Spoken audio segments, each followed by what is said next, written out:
Hello students, a warm welcome to all of you. I am Miss Sweta Pandey, Assistant Professor of Commerce from Pragati Mahavidyalaya, Raipur. In my fifth lecture, I am going to explain about threats of marketing research. So let's start with the topic. The success of marketing research depends upon the cooperation of the public. Unprofessional or unethical marketing research practices may seriously jeopardize the public's willingness to cooperate in surveys. It is therefore necessary to ascertain the reaction of the public towards marketing research. तो देखिए marketing research के लिए threats क्या है, चुनौतियाँ क्या है, क्योंकि मार्केटिंग रिसर्च जो है टोटली डिपेंड किस पे होता है, पब्लिक पे, क्योंकि उन्हीं से हम क्या करते हैं, इन्फॉर्मेशन गैदर करते, कलेक्ट करते हैं। तो उनका कॉपरेशन जितना अच्छा होगा हमको इन्फॉर्मेशन भी उतना ही अच्छा मिलेगा। तो मार्केटिंग रिसर्च का जो रिजल्ट है वो भी एक्यूरेट और प्रॉपर आएगा। लेकिन कई बार क्या होता है, जो मार्केटिंग रिसर्च होता है उनका जो अनएथिकल बिहेवियर हो जाता है, अनप्रोफेशनल जो बिहेवियर होता है, उसके कारण से क्या होता है, पब्लिक की जो विलिंगनेस होती है वो कम हो जाती है, जिसके कारण से मार्केटिंग रिसर्च खतरे में पड़ जाता है। वो प्रॉपर उसमें रिजल्ट नहीं आता, प्रॉपर इन्फॉर्मेशन वो गैदर नहीं कर पाते, सर्वे में दिक्कतें आती है उन लोगों को। तो इसलिए ये ज़रूरी है जो पब्लिक है उनके रिएक्शंस क्या हैं, उनके विलिंगनेस क्या है, उनको पहले से ही ध्यान में रखा जाए, उनको पहले से ही डिटरमाइन कर लिया जाए। तो मार्केटिंग रिसर्च में चुनौतियाँ कम आएंगी, थ्रेट्स कम होंगे। ठीक है। A market threat is an external challenge that may negatively impact company's ability to meet its marketing and sales goals. Part of any standard marketing plan is a SWOT analysis, which assesses the strength, weakness, opportunities, and threats that make up a company's current business conditions. Means जो threat के बारे में हम पढ़ने वाले वो क्या होता है, किसी कंपनी का एक्सटर्नल चैलेंज होता है। ठीक है, कोई भी कंपनी को मार्केटिंग प्लान करने के लिए, अपने बिजनेस को प्लान करने के लिए कुछ चीज़ों को एनालिसिस करने की ज़रूरत होती है। तो एक इसमें सबसे इम्पॉर्टेंट होता है स्वॉट एनालिसिस, जो हर कंपनी करती है, जिसमें S for strength, W for weakness, O for opportunities and T for threats होता है। तो जिसमें कंपनी को अपने स्ट्रेंथ क्या है और वीकनेस क्या है इसके बारे में पता होना चाहिए, और उसको मार्केट में एक्सटर्नल एनवायरनमेंट से क्या अपॉर्चुनिटीज़ मिल रही हैं और क्या उसके थ्रेट्स हैं इसके बारे में भी नॉलेज होना चाहिए। तो उनको इस तरीके से करेंट कंडीशंस के बारे में नॉलेज होता है, तो वो बिजनेस से रिलेटेड जो प्रॉपर डिसीजंस हैं to the at the time जो उनको प्रॉपर डिसीजन लेने होते हैं वो ले सकते हैं। तो इस तरीके से जो थ्रेट्स होते हैं वो क्या होते हैं, एक्सटर्नल चैलेंज होते हैं, जिसको कंपनी को अपने सेल्स गोल, टारगेट वगैरह जो है उसको मीट करने के लिए अपने थ्रेट्स का सामना करना पड़ता है। इसका एक नेगेटिव इम्पैक्ट होता है कंपनी में। तो इसीलिए उनको शॉर्ट एनालिसिस करके थ्रेट्स के बारे में पहले से ही जानकारी ले लेना चाहिए, ताकि उनको इसका कम से कम नेगेटिव इम्पैक्ट हो। Okay, then here is a definition of George Day, who looked into this issue, identified 3 major threats to marketing and survey research. George Day हैं, उन्होंने मार्केटिंग रिसर्च और सर्वे रिसर्च से रिलेटेड कुछ issue find out किए हैं, जिसमें first है excessive interview, second lack of consideration and abuse of respondents, and third है the use of marketing research as a sales ploy. तो जॉर्ज डे को मार्केटिंग रिसर्च में बेसिकली 3 इश्यूज़ देखे, जिसमें है एक्सेसिव इंटरव्यू, क्योंकि हमको पता है मार्केटिंग रिसर्च जनरली किस पे बेस्ड होता है, ऑब्जर्वेशन या फिर फील्ड सर्वे पे बेस्ड होता है। तो फील्ड सर्वे जब हम करने जाते हैं तो जनरली हमको इसमें बहुत ज़्यादा से ज़्यादा इंटरव्यू करने की ज़रूरत पड़ती है। तो इसके कारण से क्या होता है, कई बार मार्केटिंग रिसर्च टाइम पे कंप्लीट नहीं हो पाता है, और प्रॉपर मनी नहीं होने के कारण से पॉसिबल नहीं होता है उसको कंप्लीट करना। सेकेंड वन होता है lack of consideration and abuse of respondents. Means कई बार क्या होता है, रेस्पोंडेंट जो होते हैं वो रिसर्चर को देख कर के ही क्या है अवेयर हो जाते हैं, और वो प्रॉपर जो डेटा इनको देना चाहिए वो प्रॉपर डेटा नहीं देते, मीन्स इन्फॉर्मेशन एक्यूरेट नहीं मिल पाता है। तो इससे क्या होता है, जो रिसर्च का रिजल्ट होता है वो आउटकम्स भी जो है वो प्रॉपर नहीं होते हैं और एक्यूरेट नहीं होते हैं।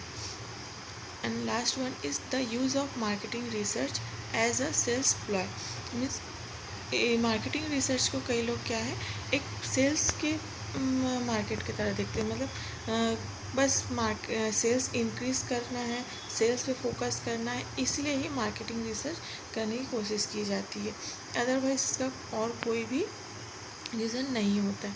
तो ये बेसिक 3 इशू बताए गए हैं, लेकिन ये भी ध्यान रखने के लिए बोला गया कि ये जो इश्यूज़ हैं ये माना जाता है कि हमारे इंडिया जैसे कंट्री के लिए ये इश्यूज़ नहीं है, क्योंकि यहाँ पे ज़्यादा मार्केटिंग रिसर्च नहीं होते हैं। सबसे ज़्यादा मार्केटिंग रिसर्च कहाँ पे होता है या रेगुलर बेसिस पे कहाँ पे होते हैं, जो डेवलप्ड कंट्रीज़ हैं, वेस्टर्न कंट्रीज़ हैं, वहाँ पे होते हैं। इसलिए बोला गया it may be noted that this factors pose a threat to marketing research, particularly in Western countries where it is far more developed. In a country like India, marketing research is still used infrequently, and as such these threats are almost non-existent. Means ये जो existent जो threads हैं ये सारे जो है western countries और develop countries में सबसे ज़्यादा दिखाया जाता है, जहाँ पे फ्रिक्वेंटली मार्केटिंग रिसर्च किया जाता है। बट हमारे इंडिया जैसे कंट्रीज़ में मार्केटिंग रिसर्च इतना इम्पॉर्टेंट नहीं होता है, इनफ्रिक्वेंटली किया जाता है, इसलिए इस तरीके के जो थ्रेड्स हैं यहाँ पे कम होते हैं। अब देखते हैं threads to marketing research in present environment. First one is economic change. देखो मार्केट में इकोनॉमिक चेंज अप डाउन्स तो होते ही रहते हैं। तो जैसे कि सबसे पहले अभी तो प्रेजेंट टाइम का एग्जांपल ले लो, तो अभी बहुत ही ज़्यादा रिसेशन पीरियड चल रहा है, इकोनॉमिक कंडीशन बहुत ज़्यादा ही ख़राब है। तो ऐसे कंडीशन में क्या हो जाता है, आपने हो सकता है पहले मार्केटिंग रिसर्च के थ्रू देखा था कि मार्केट में बहुत सारे अपॉर्चुनिटीज़ हैं, आप बहुत अच्छे प्राइस लेवल पे प्रोडक्ट सेल कर सकते हैं। लेकिन ये मार्केट में जो रिसेशन पीरियड आ गया, इसके कारण से क्या हो गया, जो अच्छे प्राइस लेवल पे जो प्रोडक्ट आपने सोच के रखा था सेल्स करने के लिए, वो सारे सेल्स नहीं होंगे। अभी लग्जरी गुड्स आइटम जो हैं वो सेल नहीं हो पाए। अभी सिर्फ और सिर्फ जो इम्पॉर्टेंट है, जो एकदम बेसिक नीड्स वाले गुड्स हैं, वही ज़्यादा से ज़्यादा परचेज़ किए जाएंगे, और जो लेस एक्सपेंसिव है उसी को सबसे ज़्यादा पब्लिक परचेज़ करेगी। मीन्स यहाँ पे अब ब्रांड का या अच्छी क्वालिटी, ये सारी चीज़ों को अब कम से कम ध्यान में रखा जा रहा है। क्यों? क्योंकि इकोनॉमिक चेंजेस आए और रिसेशन पीरियड है, तो सबके पास मनी भी कम है। तो ये क्या है, किसी भी मार्केट के लिए बहुत बड़ी चुनौती है। इसमें बहुत सारे जो इंडस्ट्री हैं, बहुत सारी कंपनीज़ हैं जो अभी अपना वर्क कर ही नहीं पा रही है, अपने प्रोडक्ट को सेल कर ही नहीं पा रही है। Second one is competitive innovation. Competitive innovation means आप लोगों को पता है जैसे कि हमारे इनका जो एनवायरनमेंट है वो डायनामिक है, चेंजेस होते रहते हैं। तो यहाँ पे जो इकोनॉमिक ग्रोथ हो रहा है, टेक्निकल ग्रोथ हो रहा है, सोशल कल्चरल ग्रोथ हो रहा है, तो इसमें ऐसा हो रहा है डे टू डे लाइफ में हम नए नए प्रोडक्ट को यूज़ करना सीख रहे हैं। तो इसमें जो ये नए नए प्रोडक्ट हैं, तो इनोवेटिव आइडियाज़ जो हैं बिजनेसमैन को बहुत ज़्यादा लाने की ज़रूरत हो गई। वो अपने प्रोडक्ट में कुछ कुछ नए फीचर्स ऐड करते हैं, नई क्वालिटी ऐड करते रहते हैं। तो इसीलिए क्या होता है, मार्केट में हमेशा ही कंपटीशन बना हुआ रहता है। इसलिए मार्केटिंग रिसर्च इतना अच्छे से करने की ज़रूरत है कि जो चेंजेस इतना फ्रिक्वेंटली हो रहे हैं उसको तुरंत उसमें एडॉप्ट किया जा सके। लेकिन जनरली इसमें बहुत ज़्यादा दिक्कत होती है। सपोज़ मान लो किसी का एक मोबाइल शॉप है, तो वो एक नॉर्मल मोबाइल शॉप है, जनरल मोबाइल शॉप है, उसके पास कोई स्मार्टफोन का उसने मोबाइल शॉप नहीं खोला। तो ऐसे कंडीशन में क्या होगा, जैसे कि मार्केटिंग एनवायरनमेंट चेंज हुआ और स्मार्टफोन की डिमांड इंक्रीज़ हो गए, तो ऐसे में जो नॉर्मल फ़ोन की डिमांड से वो डिक्रीज़ हो जाएंगे। तो उसके लिए ये थ्रेड्स हो गए, क्योंकि इनोवेशन जैसी हुआ, स्मार्टफोन जैसी है, तो ये नॉर्मल फ़ोन जो है उसकी डिमांड ऑटोमेटिक डिक्रीज़ हो गए इनोवेशन के कारण से। तो इसीलिए ये भी बहुत बड़ा थ्रेड्स है, क्योंकि अभी बहुत ज़्यादा इनोवेशन किया जाता है। तो मार्केटिंग रिसर्च के टाइम में ये हमको बहुत ज़्यादा ध्यान रखने की ज़रूरत है कि एनवायरनमेंट में कैसे चेंजेस हो रहे हैं, ताकि जो इन्फॉर्मेशन हम मार्केटिंग रिसर्च के थ्रू गैदर कर रहे हैं, तो मार्केट मैनेजर को डिसीज़न लेते टाइम ये भी अवेयर कर सके कि किस तरीके के चेंजेस आ रहे हैं और क्या फोरकास्ट करने की ज़रूरत है, क्या क्या पॉसिबिलिटीज़ हैं, ऐसे आइडियाज़ भी दिया जा सके। Next one is regulation. Means government के जो रूल रेगुलेशंस होते हैं उसमें भी कई बार चेंजेस आते रहते हैं। जैसे कि आप लोगों को पता होगा कि एक बार मैगी बैन किया गया था। मीन्स उस कंडीशन में क्या हो गया, मैगी बनाने वाले कंपनी के सामने थ्रेट्स थे कि वो अब उस प्रोडक्ट को नहीं बना पाई थी। क्यों? क्योंकि रूल रेगुलेशन आ गया कि उस प्रोडक्ट में बैन लग गया, तो उस तरीके की प्रोडक्ट अब नहीं बनाया जाएगा। कई बार क्या होता है, आपके जो बिजनेस है उससे रिलेटेड जो इंपोर्ट गुड्स हैं या एक्सपोर्ट वाले गुड्स हैं उसमें बैन लगा दिया जाता है कि उस प्रोडक्ट को इंपोर्ट नहीं कर सकते। मान लो आप जो प्रोडक्ट बना रहे मैन्युफैक्चर कर रहे हो, उसके लिए जो इक्विपमेंट लगते हैं वो आपको इंपोर्ट करना पड़ता है। अब अगर उस अदर कंट्री से उसको इंपोर्ट करने में ही बैन लगा दिया जाए या कम कर दिया जाए, तो उस कंडीशन में आप इंपोर्ट नहीं कर पाएंगे। तो ऐसे रेगुलेशन भी चेंज होते हैं जो भी थ्रेट्स के तौर पे सामने आते हैं। तो उस कंडीशन में भी मार्केटिंग मैनेजर को डिसीज़न लेने की ज़रूरत पड़ती है। और मार्केटिंग रिसर्च करने के बावजूद भी क्या होता है, ऐसे थ्रेट्स का सामना करना पड़ जाता है, क्योंकि ये कभी भी हो सकता है। मतलब इसमें कोई भी टाइमिंग फिक्स नहीं रहता, कभी भी चेंजेस आ सकती हैं। Next one is consumer perception. ये तो बहुत ही जल्दी फ्रीक्वेंटली चेंज होता है, क्योंकि कंज्यूमर को आज कुछ पसंद है तो कल कुछ पसंद है। जितना ज़्यादा इनोवेशन हो रहा है उतना ज़्यादा अलग अलग ट्रेंड मार्केट में आ रहा है, फैशन अलग अलग मार्केट में आ रहा है। तो इस तरीके से क्या हो रहा है, सबसे ज़्यादा तो अगर देखा जाए तो क्लॉथ और एसेसरीज़ जो है इसमें बहुत ज़्यादा ही चेंजेस आते रहते हैं। इसके टेस्ट में भी, इसलिए कंज्यूमर के परसेप्शन में टेस्ट चेंज आते रहते हैं। तो इसमें जो चेंजेस आते रहते हैं, इसको भी मार्केटिंग रिसर्च के करने के बावजूद भी इसको तुरंत एकदम अच्छे से अगर इसका रिसर्च नहीं किया गया तो इसमें भी कोई भी कंपनी को प्रॉब्लम क्रिएट होता है या थ्रेट्स का सामना करना पड़ सकता है। ये जनरली ऐसा होता है कि आप मान लीजिए आप मार्केटिंग रिसर्च के थ्रू आपने इन्फॉर्मेशन गैदर किया कि कोई पर्टिकुलर एक क्लॉथ मार्केट में चल रहा है, तो कंज्यूमर उसको पसंद कर रहे हैं। तो कंज्यूमर हो सकता है एक महीना उसको पसंद करने के बाद मार्केट में ट्रेंड में न्यू प्रोडक्ट आ गए तो उनके परसेप्शन चेंज हो गए।